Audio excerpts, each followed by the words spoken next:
Welcome everybody, Chris Cox here for another guitar lesson. Today we're going to do a Motley Crue lesson off their very first album, Too Fast for Love, the self-titled track. So this is a great album, my favorite Motley Crue album. You can hear a little bit of power pop, you can hear some punk in there, you can hear obviously heavy metal. It's a great record. It really sounds, like they're just thirsty and hungry for success. And of course, they are the kings of the Sunset Strip.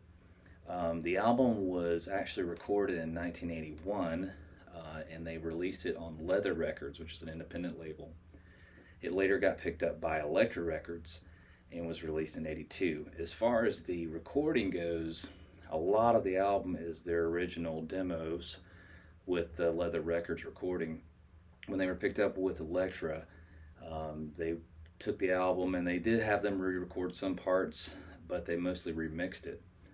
So it's a very raw, just not a lot of production on the album, but killer record. I highly recommend it. It really kind of gives you an idea of what that, beginning of the Sunset Strip heavy metal scene was like. And so, anyway, the lesson, the tuning for a lot of Motley Crue songs is D standard. So we're like normally when you would tune to E standard, you're tuning a whole step down from that. So your low E is going to be your D, okay? It's going to be tuned to D. Your A is going to be tuned to G. Your D string is going to be tuned to C. Your G string is going to be to F. Your B string is going to be to A, and then the high E string is to D. So if you pick up the guitar and you're tuned to half step down or you're tuned to standard and you just can't play along with the record, that's why a lot of Motley Crue songs are tuned down to D, what they call D standard. So let's get started. Before we do though, make sure to hit that subscribe button, guys. That really helps me grow my channel and provide more lessons for you guys, and I so appreciate it. And I love providing these guitar lessons. And so let's get started. Too Fast for Love, Motley Crue. So it's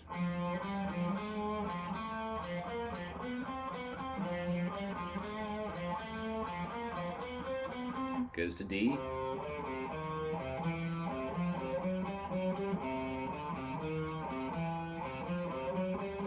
to A string,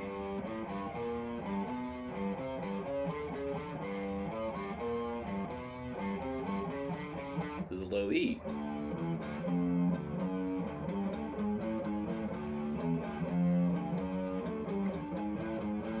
okay, so let's break down that riff. So we're going to start with an open G, and then you're going to fret on the second fret of the G string. So we have, and then you're going to land here on the third fret of the G. So we have,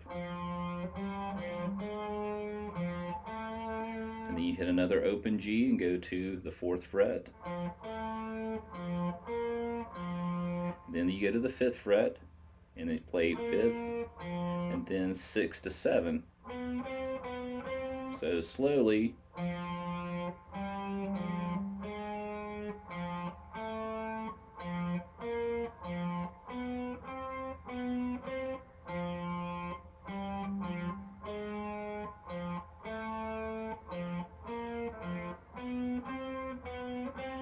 so that picking pattern and everything does not change. So you're going to play the exact same way when you go to the D string.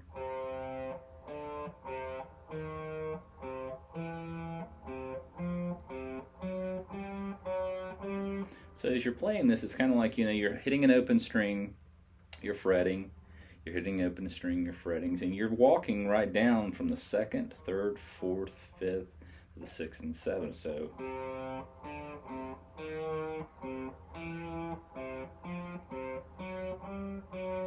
to the A,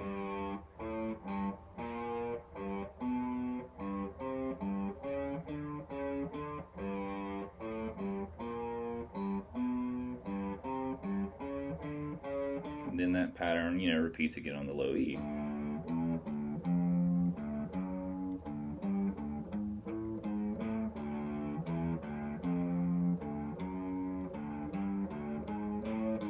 So the only part of that you're not playing an open string in between is right here between the 6 and the 7, where you're doing, and that's just 6, 7, 6, 7 repeated before you go back into the riff again. So the verses are easy. You know, we're using power chords. The power chords involved in the verses are going to be an E5, and that is from the 7th fret of the A string to the 9th fret of the D. A G sharp 5, that's going to be the 4th fret of the low E and the 6th fret of the A, and then an A5.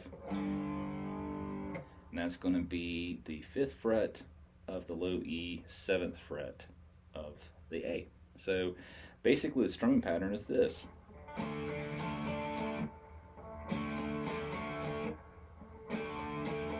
So it's just down, up, down, up, down. Or you could do all downstrokes. Either is fine. Whatever is most comfortable for you, ever how you want to play it. You know, everybody has their own individual style and how they like to play things. I would imagine on the I haven't seen Mick Mars play this song, and I tried to find some footage of him playing and really couldn't find anything that I could really tell much, but I imagine he's doing all downstrokes. So you're going to do from the E5, pause, pause,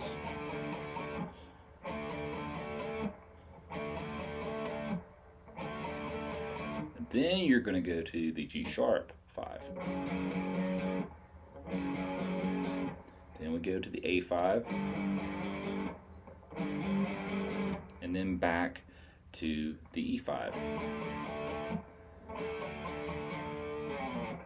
And then we're going back into that same riff we learned earlier, but this time we're only going to play it on the A string. So it goes.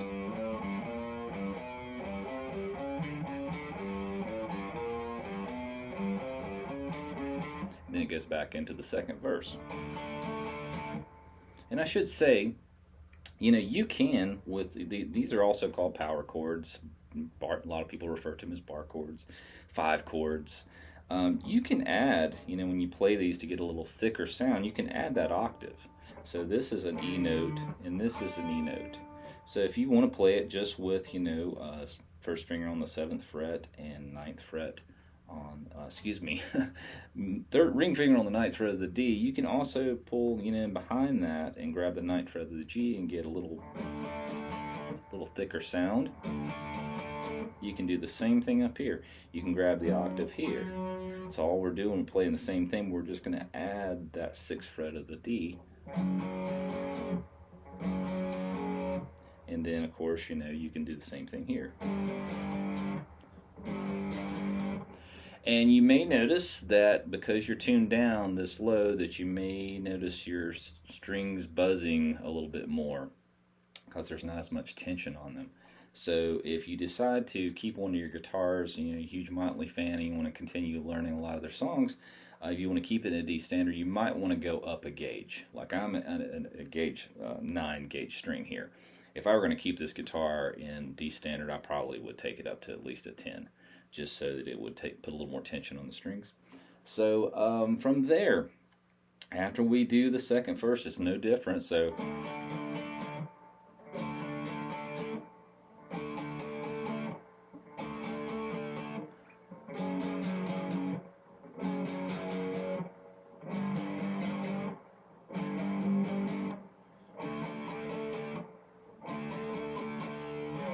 get back into the riff again. Now we're going into the chorus. So it's a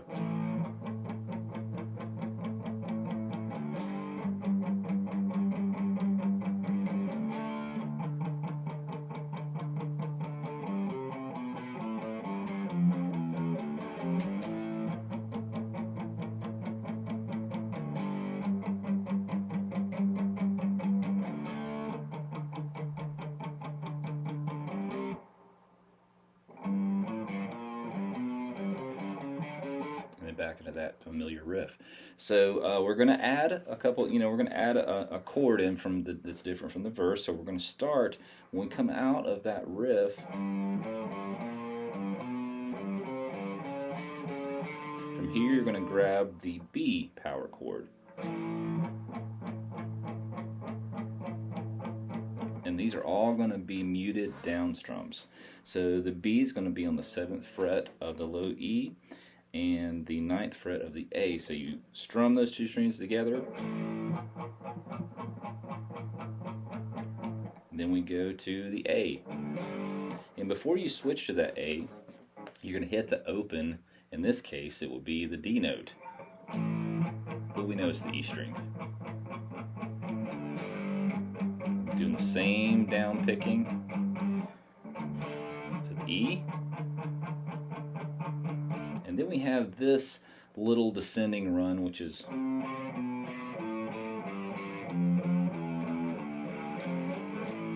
so let's go over that. So these are going to be double picked.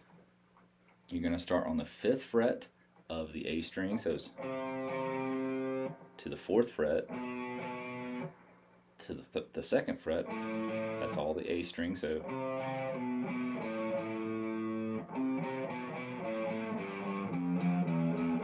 it's going to be 5, 4, 2, open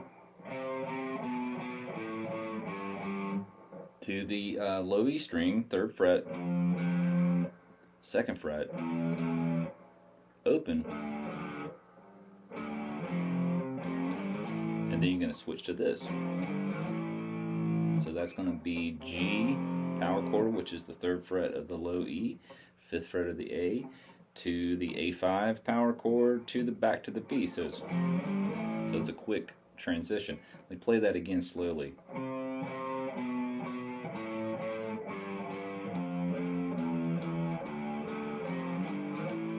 One more time.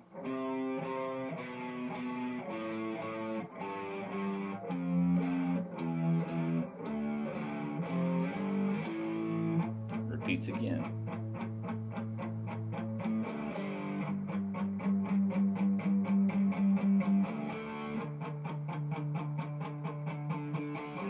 And then it stops there on that D5. That's going to be 5th fret of the A string, 7th fret of the D. And then we get back into the riff again for the 3rd verse.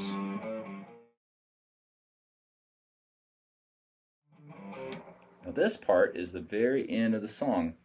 And when we stop on that D5 chord, you hear Nikki do like a little bass run, then they repeat it again. So from that, when they go back into that to repeat out of the little run, so let's say that Nikki plays his bass run,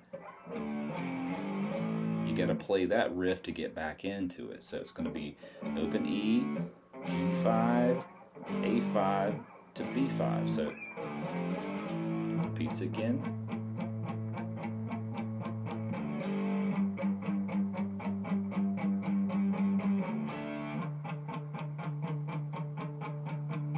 Stop on the D5. That's when the drummer does his. Tommy does a little riff and a little fill there, and then you go back in again.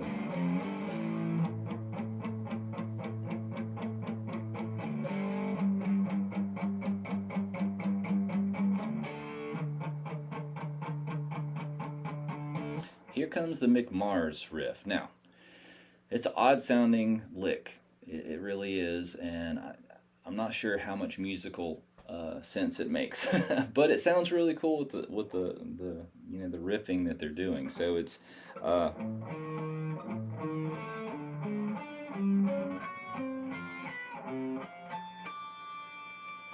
so I play that a little bit different. You could play it like a sweeping motion of the pick if you want. So you'd be going, and that's going to be starting here on the 7th fret of the low E to the 8th fret of the A to the 9th fret of the D. So we have, and you want to play this arpeggiated. You don't want to play it like a chord. And then you're going to play the exact same pattern, but we're going to go from the 7th fret of the A, 8th fret of the D to the 9th fret of the G. We're going to shift down, play that same pattern again from the 7th fret of the D, the 8th fret of the G, 9th fret of the B. And then one more time, we have G, the 7th fret of the G, 8th fret of the B, and 9th fret of the A. And then a little harmonic, that's going to be on the 5th fret. So I play this like a hybrid picking. I do. That's just, if I can play it, miss the harmonic.